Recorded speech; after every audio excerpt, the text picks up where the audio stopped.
എഴുത്തുകാർ നല്ല സംവിധായകരാവാനുള്ള സാധ്യത കൂടുതലാണ്, കുറവാണ്? വളരെ ചുരുക്കം ചില ആളുകൾക്ക് മാത്രമാണ് ഈ രണ്ട് കാര്യങ്ങളും ഭംഗിയായി ചെയ്യാൻ കഴിയുക. അതിൽ രണ്ടോ മൂന്നോ പേരുകൾ എനിക്ക് പറയാൻ പറ്റും. ഒന്ന് പത്മരാജൻ സാറ് നല്ല റൈറ്ററായിരുന്നു, തരക്കേടില്ലാത്ത സംവിധായകനായിരുന്നു. അദ്ദേഹം കൂടുതൽ അറിയപ്പെടുന്നത് റൈറ്ററായിട്ട് തന്നെയാണ്. ഞാനും അദ്ദേഹത്തിനെ വാല്യൂ ചെയ്യുന്നത് റൈറ്ററായിട്ടാണ്. രഞ്ജിത്ത് നല്ല റൈറ്ററാണ്, നല്ല സംവിധായകനാണെന്നും അദ്ദേഹം തെളിയിച്ചിട്ടുണ്ട്. ഇപ്പോൾ പുതുതായി വന്നിട്ടുള്ള ജീത്തു ജോസഫ്, ആ ഒരു ശ്രേണിയിൽ അദ്ദേഹം റൈറ്ററായിട്ടും സംവിധായകനായിട്ടും വളരെ നല്ല രീതിയിൽ സ്ട്രോങ് ആയിട്ട് പ്രതിഭ തെളിയിച്ചിട്ടുണ്ട്. എഴുത്തുകാർ സംവിധായകരാകുമ്പോൾ പലപ്പോഴും ശോഭിക്കാത്തത്, അവരുടെ സിനിമകൾ സക്സസ്ഫുൾ ആവാൻ സാധ്യത കുറയുന്നത് എന്തുകൊണ്ടാണ്? പലപ്പോഴും കാരണം അവരുടെ ടാലൻറ്റ് കൂടുതൽ റൈറ്റിങ്ങിലായിരിക്കും. അപ്പോൾ ആ ഒരു കഥയെ സ്ക്രീനിൽ ഫലിപ്പിക്കാൻ, അതായത് ഞാനൊരു കടലാസിൽ വരെ എത്തുന്നുള്ളൂ എൻ്റെ കഥ അല്ലെങ്കിൽ എൻ്റെ സിനിമ. ആ കടലാസിലെത്തിയിട്ടുള്ള കഥ അല്ലെങ്കിൽ തിരക്കഥ സ്ക്രീനിലേക്ക് എത്തിക്കുക എന്നുള്ളത് വളരെ വലിയ ഒരു ശ്രമമാണ്. അപ്പോൾ ആ ഒരു ശ്രമത്തിൽ അതിൽ കഴിവുണ്ടാവണം, ആ ഒരു പ്രോസസ്സിൽ കഴിവുള്ള ആളായിരിക്കണം സംവിധായകൻ. അത് പലപ്പോഴും അപൂർവമായിട്ടേ സംഭവിക്കുള്ളൂ. രഞ്ജിത്തിനെ പോലെ, ലോഹിതദാസിനെ പോലെ ഞാനും സംവിധായകനാകും? ഒരിക്കലുമില്ല, ശ്രമിക്കില്ല. ഞാൻ സാധ്യത കുറവാണ്. കാരണം ഞാൻ ഒരു സംവിധായകനാകണമെങ്കിൽ അതിന് ഒരുപാട് എഫേർട്ട് ഞാൻ ഇനിയും എടുക്കേണ്ടിയിരിക്കുന്നു. സിനിമ എന്താണെന്ന് മനസ്സിലാക്കേണ്ടിയിരിക്കുന്നു. അത് ഇനിയും, കാരണം ഞാൻ വേറൊരു പ്രൊഫഷനിൽ സജീവമായിട്ടുള്ള ആളായതുകൊണ്ടാണ് പ്രധാന കാര്യം. പിന്നെ വളരെ കാലത്തിന് ശേഷം ഒരു സിഗ്നേച്ചർ സിനിമ എന്ന് പറയുന്ന ഒരു സാധനം ചിലപ്പോൾ സംഭവിച്ചേക്കും. പണ്ടത്തെ സ്ക്രിപ്റ്റ് റൈറ്റേഴ്സ് ആയിരുന്നു നല്ലത്, പണ്ടത്തെ സ്ക്രിപ്റ്റുകളായിരുന്നു നല്ലത് എന്ന് പറയുന്നത് സത്യത്തിൽ ശരിയല്ല. True or false? പണ്ടും ഇപ്പോഴും തമ്മിലുള്ള കമ്പാരിസണിനെ ഞാൻ അനുകൂലിക്കുന്നില്ല. അതാണ് ഞാനും ചോദിക്കുന്നത്. കാരണം അത് പാട്ടിൻ്റെ കാര്യത്തിലും ഇതുണ്ട്. പാട്ട് പണ്ടായിരുന്നു നല്ല പാട്ട്, ഇന്ന് നല്ല പാട്ടില്ല, അങ്ങനെ ഒന്നുമില്ല. അന്ന് എഴുതിയ കഥകൾ എന്തായിരുന്നു? അതെ, അതിന്റെ ഡെപ്ത് എന്നില്ല. അങ്ങനെ ഒരു വാക്കുണ്ടോ, ഡെപ്ത്? നമ്മുടെ ആസ്വാദന നിലവാരത്തിന് ഒരുപാട് മാറ്റം സംഭവിച്ചിട്ടുണ്ട്. നമ്മുടെ ജീവിത രീതിക്ക് മാറ്റം സംഭവിച്ചിട്ടുണ്ട്. സിനിമ അതിൻ്റെ എവല്യൂഷൻ്റെ കാലഘട്ടം തുടങ്ങിയിട്ട് ഒരു അത്ഭുതം മാത്രമായിരുന്നു. സ്ക്രീനിൽ കഥാപാത്രങ്ങൾ വരുന്നു, അവർ വന്ന് കുറച്ച് കാര്യങ്ങൾ അവതരിപ്പിച്ചു പോകുന്നു. അപ്പോൾ ആ അത്ഭുതം കാണുക എന്നുള്ളത് കൊണ്ട് തന്നെ പ്രേക്ഷകനെ സംബന്ധിച്ചിടത്തോളം അതിൻ്റെ കഥ, തിരക്കഥ എന്നുള്ള കാര്യങ്ങളിലൊന്നും വളരെ ഡീപ്പായിട്ടുള്ള ഒരു കാര്യമൊന്നും ഉണ്ടായിരുന്നില്ല. അവനെ ആ സമയത്ത് തൃപ്തിപ്പെടുത്തുന്നുണ്ടെങ്കിൽ അത് അക്സെപ്റ്റ് ചെയ്യുന്നു എന്നുള്ളത് മാത്രമാണ്. പക്ഷേ നമ്മൾ ഇന്ന് നിൽക്കുന്നത് ഇതെല്ലാം സംഭവിച്ചു കഴിഞ്ഞ ഒരു കാലഘട്ടത്തിലാണ് നിൽക്കുന്നത്. ഒരുപാട് കഥകൾ സ്ക്രീനിൽ വന്നുപോയി, ഒരുപാട് കഥാപാത്രങ്ങൾ വന്നുപോയി, ഒരുപാട് എഴുത്തുകാരും സംവിധായകരും വന്നുപോയി കഴിഞ്ഞതിന് ശേഷം ഇനി എന്ത് എന്ന കാലത്ത് നിൽക്കുമ്പോൾ പുതിയ എഴുത്തുകാരൻ കൂടുതൽ ചാലഞ്ച് ഫേസ് ചെയ്യുന്ന ഒരാളാണ്. കാരണം എന്ത് സിനിമ ആലോചിക്കുമ്പോഴും മുമ്പ് സംഭവിച്ചു പോയ സിനിമയാണെങ്കിൽ പുതുതായി ഉണ്ടാക്കുക വളരെ പ്രയാസമാണ്.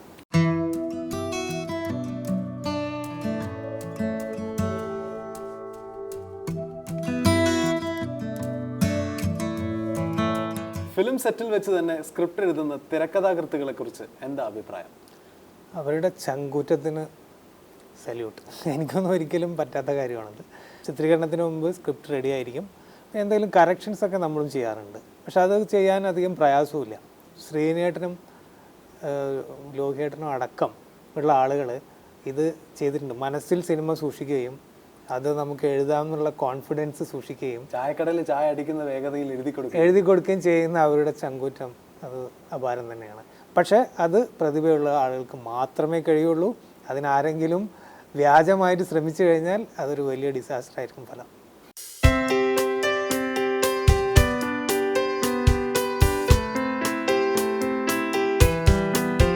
ഒരു എഴുത്തുകാരനായിട്ടുള്ള അച്ഛനാണ് ഇതിനുള്ള ഉത്തരം പറയേണ്ടത്. ഡോക്ടർ ഇക്ബാൽ കുറ്റിപ്പുറം മക്കൾക്കിട്ടിരിക്കുന്ന പേരാണ് ഗസലും നൈലും.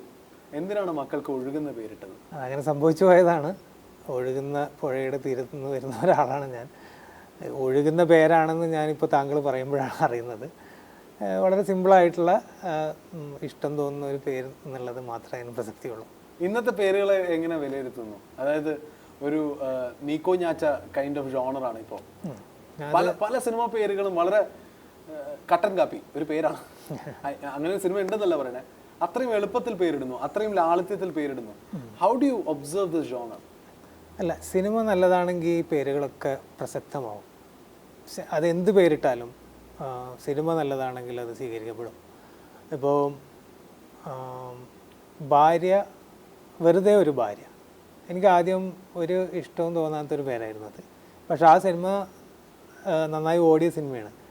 ആ സിനിമ ഓടിയ സമയത്ത് ആ പേരിൻ്റെ ആ ഒരു പ്രസക്തി ഉണ്ടായി, അത്രയേ ഉള്ളൂ കാര്യം. പിന്നെ നല്ല വ്യത്യസ്തമായിട്ടുള്ള പേരിട്ടത് കൊണ്ടൊന്നും സിനിമ ശ്രദ്ധിക്കപ്പെടണമെന്നില്ല. സിനിമയിൽ എന്തെങ്കിലും കണ്ടിട്ടുണ്ടെങ്കിൽ മാത്രമേ സിനിമ ശ്രദ്ധിക്കപ്പെടുകയുള്ളൂ.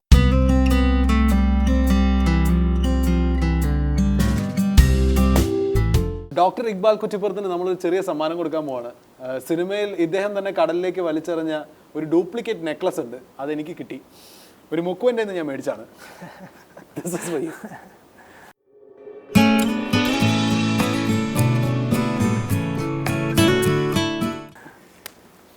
കൊച്ചി കടാപ്പുറത്ത് കിട്ടിയോ? ഇത് എൻ്റെ മകൾക്കുള്ള സമ്മാനം, നൈലിന് വേണ്ടി. Diamond necklace. ഈ ചിത്രം ഇക്ബാൽ കുറ്റിപ്പുറത്തിനെ എങ്ങോ എത്തിച്ചു. ഈ കഥ ഉണ്ടാവുന്ന സമയത്ത് തോന്നിയിരുന്നു ഇതൊരു മൈൽ സ്റ്റോൺ മൂവി ആയിരിക്കും. ഒരു സിനിമയുടെ കഥാബീജം ജനിക്കുമ്പോൾ ഉണ്ടാകുന്ന ഒരു എനർജി ഉണ്ട്, അതിൻ്റെ ഒരു പൊട്ടൻഷ്യൽ. ആ പൊട്ടൻഷ്യൽ നമുക്ക് തരുന്ന ഊർജ്ജമാണ് ആ സിനിമ എഴുതാനുള്ള നമ്മുടെ എനർജി. അങ്ങനെ ഒരു എനർജി വളരെയധികം ഫീൽ ചെയ്തിട്ടുള്ള ഒരു സിനിമയായിരുന്നു ഡയമണ്ട് നെക്ലസ്. അതിൻ്റെ ആഫ്റ്റർ ഇഫക്ട്സ് അല്ലെങ്കിൽ അതിൻ്റെ ആളുകളുടെ പ്രതികരണം ഒന്നും ഇല്ലെങ്കിലും ഈ സിനിമ എനിക്ക് ഭയങ്കരമായിട്ട് കോൺഫിഡൻസ് ഉണ്ടാക്കിയിട്ടുള്ള ഒരു എലമെൻ്റ് അതിലുണ്ടായിരുന്നു. എന്താ അത്? അതായത് you started off with youngsters. ഞാൻ പറയാതിരിക്കാൻ പറ്റില്ല. നിറത്തിൽ യങ്സ്റ്റേഴ്സിൻ്റെ കഥ പറഞ്ഞ ഇക്ബാൽ കുറ്റിപ്പുറം, സ്വപ്നക്കൂടിൽ യങ്സ്റ്റേഴ്സിൻ്റെ കഥ പറഞ്ഞ ഇക്ബാൽ കുറ്റിപ്പുറം പിന്നീട് മെച്ചൂർഡ് ക്രൗഡിന് ക്യാറ്റർ ചെയ്യുന്ന പോലെ എഴുതാൻ തുടങ്ങി.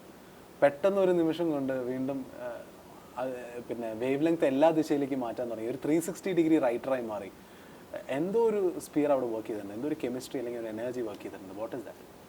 അല്ല, സ്വയം അനുകരിക്കപ്പെടാതിരിക്കാനുള്ള ഒരു ശ്രമമാണത്.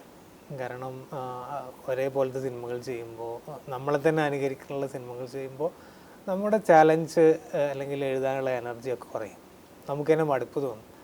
അപ്പോൾ ബോധപൂർവമുള്ള ഒരു ശ്രമമുണ്ട് നമ്മൾ സിനിമകൾ മാറ്റി ചെയ്യണം എന്നുള്ളത്. അങ്ങനെ സംഭവിച്ചു പോകുന്നതാണ്. ഇതൊക്കെ ഇപ്പോൾ ഉണ്ട്, നാളെ അത് തീരുമ്പോൾ നല്ല പ്രേക്ഷകനായിട്ട് ഇവിടെ തുടരും. അതിൽ ദുബായ് ഒരു മായാലോകമാണെന്നുള്ള വരി ഒരുപക്ഷെ ഇക്ബാൽ കുറ്റിപ്പുറത്തിൻ്റെ ലൈഫ് തന്നെയാണ്. അത് എൻ്റെ ലൈഫ് മാത്രമല്ല, എല്ലാവർക്കും അങ്ങനെ തന്നെയാണ്. എല്ലാവർക്കും ഈ ഒരു ബബിൾ തന്നെയാണ് ലൈഫ് എന്ന് പറയുന്ന സാധനം. ലൈഫ് ഇവിടെ അവസാനിക്കുന്നു എന്നും ഞാൻ വിചാരിക്കുന്നില്ല, അത് കണ്ടിന്യൂ ചെയ്യും. അത് ഒരു ചെറിയ ഫ്ലോ.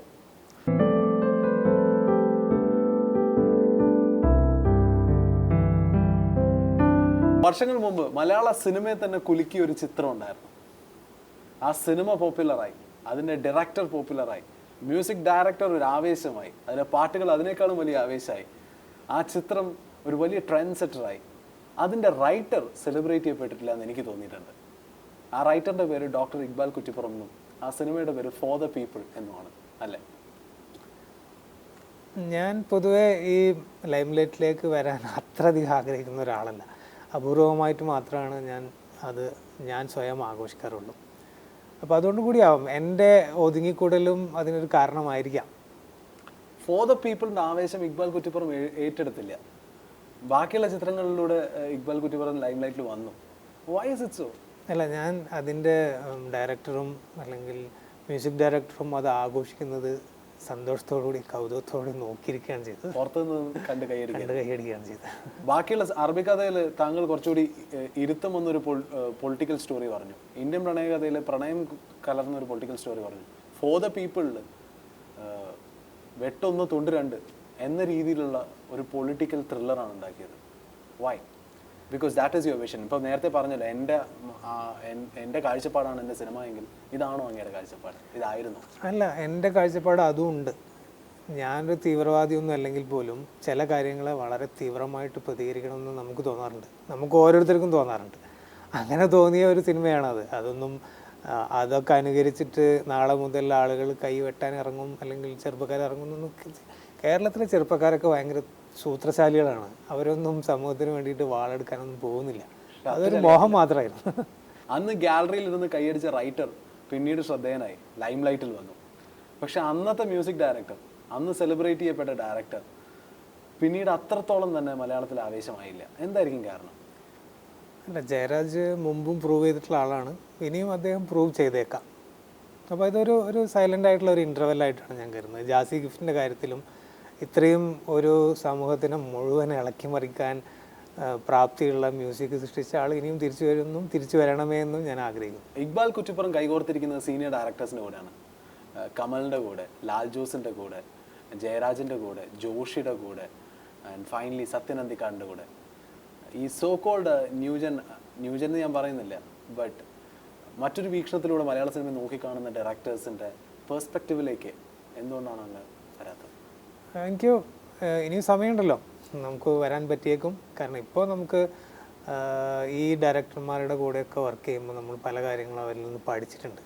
അവരുടെ പരിചയ സമ്പത്ത് എന്ന് പറയുന്ന സാധനത്തിൽ നിന്ന് കുറച്ചൊക്കെ നമുക്ക് പഠിക്കാൻ പറ്റിയിട്ടുണ്ട്. അപ്പോൾ അതൊക്കെ നമ്മൾ ഈ ന്യൂ ജനറേഷൻ, അടുത്ത ജനറേഷൻ്റെ കൂടെ ഷെയർ ചെയ്യാൻ നമുക്ക് സാധിച്ചേക്കും. നമ്മൾ കാണുന്ന സിനിമയ്ക്ക് രസമുള്ള തലക്കെട്ടുകൾ കൊടുത്തിട്ടുള്ള ഓഥറാണ് ഡോക്ടർ ഇക്ബാൽ കുറ്റിപ്പുറം. വിക്രമാദിത്യൻ എന്നാണ് അടുത്ത തലക്കെട്ടിൻ്റെ പേര്. ആൻഡ് തോളിൽ മാറാപ്പുമായിട്ട് വേതാളത്തെ കൊണ്ട് നടക്കുന്ന വിക്രമാദിത്യൻ്റെ കഥയാണ്. I mean what is it all about? Lal Jose വീണ്ടും വിക്രമാദിത്യനും ആയിട്ട്. രണ്ട് ചെറുപ്പക്കാരാണ് വിക്രമനും ആദിത്യനും. അവരുടെ കഥയാണ് വിക്രമാദിത്യൻ. അത് ദുൽഖർ സൽമാനും ഉണ്ണി മുകുന്ദനുമാണ് അതിൻ്റെ പ്രധാന രണ്ട് കഥാപാത്രങ്ങൾ അവതരിപ്പിക്കുന്നത്. ലാൽ ജോസ് ആണ് അത് ഡയറക്റ്റ് ചെയ്യുന്നത്. ലാൽ ജോസിൻ്റെ കമ്പനി LJ ഫിലിംസ് ആണ് അതിൻ്റെ പ്രൊഡക്ഷൻ. വേതാളങ്ങൾ നിറഞ്ഞ മലയാള സിനിമയിൽ ഒരു വിക്രമാദിത്യനെ തരാൻ ഉദ്ദേശിക്കുന്ന റൈറ്ററിന് അഭിവാദ്യങ്ങൾ. Thank you very much. Thank you.